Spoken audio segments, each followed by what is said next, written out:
pero que, como siempre, tenéis a bien acudir a todas las citas que se os hace desde la Fundación AFIM. En primer lugar, agradecer a Justo Pliego Romero, que es un colaborador habitual de Pliego Romero y Toledano Abogados, que de manera altruista y totalmente generosa, siempre que le hacemos alguna petición para que imparta alguna charla en el programa de Escuela de Padres, pues tiene a bien colaborar con nosotros en pro de las personas con discapacidad. Esta charla, que va a tener lugar mañana a las 6 de la tarde en el programa de la Escuela de Padres y Madres, que se titula Derechos de las personas con discapacidad, protección y garantía del patrimonio, es una más de las que venimos realizando desde principios de año. En primer lugar, tuvo la charla denominada Música y Vida, que estuvo impartida por el voluntario Julián Prieto. A continuación, en el mes de febrero, tuvo lugar la charla Reanimación cardiopulmonar, que fue impartida por Javier, el coordinador local de Protección Civil de Valdepeñas. En el mes de marzo tuvo lugar la charla de diabetes, que fue impartida por Alfonso Javier Muñoz, que es el presidente de ADEVAL, y mañana, como bien digo, va a tener lugar esta rueda de prensa que nos acompaña Justo y que, bueno, pues que os va a dar unas pinceladas de lo que se va a tratar en ella. En la Escuela de Padres, como sabéis, es uno de los servicios que impartimos, que tiene totalmente carácter gratuito y que se realiza mensualmente. En esta Escuela de Padres y Madres lo que hacemos es informar, orientar y sobre todo debatir sobre temas que son de máximo interés para los padres de las personas con discapacidad que asisten a nuestro centro. Paso la palabra. Gracias a los asistentes y fundamentalmente pues, dar las gracias a FIN, porque si bien nosotros colaboramos altruistamente es porque ellos nos invitan y nosotros amablemente les atendemos por la labor que desarrollan en pro de las personas con discapacidad y de sus familias. El tema de la charla de mañana básicamente se engloba desde dos puntos de vista. Con la nueva un convenio de las Naciones Unidas sobre los derechos de personas con discapacidad del año 2006 y que en la actualidad se ha traspuesto a nuestra legislación a través de una ley del año 2011. Esta ley rompe el concepto que teníamos habitualmente entre capacidad e incapacidad. Es decir, nosotros lo que tenemos ahora es una situación en la que la persona con discapacidad tiene igualdad de derechos con las personas con capacidad plena, y lo que se está buscando son fórmulas alternativas para poder establecer formas de complemento. O sea, no se le priva de la capacidad en la medida de lo posible. Se buscan elementos y sistemas para que la persona con discapacidad pueda seguir desarrollando su actividad dentro de la normalidad que se le permita. Básicamente, el artículo 2 de la Convención de la ONU mantiene, como hemos dicho anteriormente, que las personas con discapacidad tienen una plena igualdad de derechos, y se rompe lo que hemos conocido del siglo XIX por la tradición entre persona plena capacidad e incapacidad. Se rompe esa estructura que hemos conocido en nuestro ordenamiento del Código Civil desde el siglo XIX y pasamos a una fórmula mucho más personalizada, en la que cada persona con discapacidad hay que establecerle hasta qué punto o hasta qué baremo puede hacer determinadas cosas y de qué manera, ¿no? Básicamente, como he dicho anteriormente, la discapacidad afecta no solamente a personas menores, también a personas mayores que desgraciadamente por enfermedades degenerativas puede ocurrir que necesiten un complemento en su actividad normal para poder simplemente patrimonial o de disposición tanto de su persona como de su patrimonio. Y básicamente vamos a los padres explicarle o reiterarle la estructura que hay en nuestro ordenamiento sobre las posibilidades para darle guarda a instituciones de guarda y de tutela de esas personas con discapacidad, que seríamos la patria potestad prorrogada o rehabilitada, la tutela, que afecta a personas y bienes, pero que básicamente es un representante legal de esa persona con discapacidad, un instrumento del derecho romano ya con más de 2000 años, pero que se va a reactualizar con esta convención de la ONU, que es la curatela. ¿Qué es la curatela?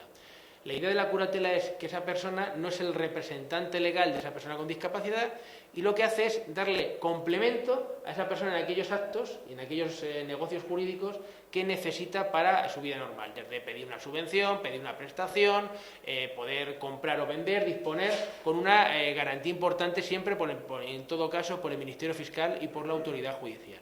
Y esta figura, que hasta ahora es bastante residual, se va a empezar a utilizar de manera más por los tribunales con un problema, entre comillas, técnico, que es establecer a cada uno, a cada persona, qué nivel de capacidad y discapacidad va a necesitar. Con lo cual va a ser un trabajo extra en cuanto a valoración y a baremación. Cada persona va a tener, digamos, un traje a medida, por decirlo de alguna manera. La tutela, por el contrario, no. Simplemente ese tutor actúa siempre en nombre de y representación de esa persona con discapacidad.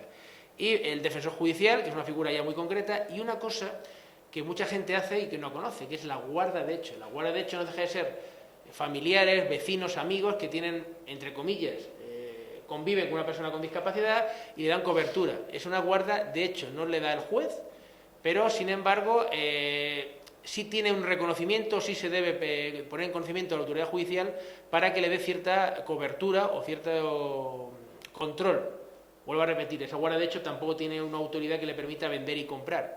Eso es un poco la primera parte de la charla, pero fundamentalmente el objeto es, y la gran preocupación de los padres y madres, es saber qué va a pasar en el futuro, cómo va a quedar mi hijo o mi hija, o una persona mayor, patrimonialmente protegida. Y básicamente hay una ley desde el año 2003, que posteriormente luego se modificó en el 2009, que es el famoso el patrimonio protegido.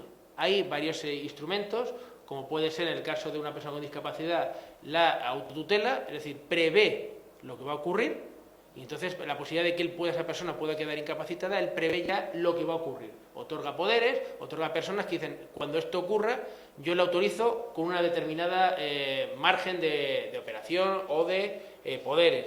Luego están también los poderes preventivos, que son, en este caso, también ya se nombra a una persona específica para determinados temas.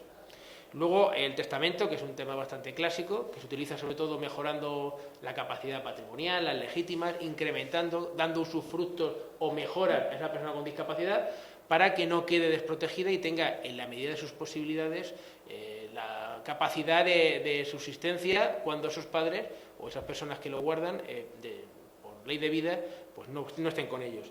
Hay otro tema que es más moderno, que es la famosa renta vitalicia, para que nos entendamos todos. Es la famosa hipoteca inversa. Es decir, a diferencia de lo que ocurre normalmente es, tú le pides dinero, tú compras un inmueble y le pagas al banco por este dinero que te adelanta, aquí es al revés. La persona con discapacidad entrega el bien y a cambio recibe de esa entidad financiera una renta. Se llama hipoteca inversa.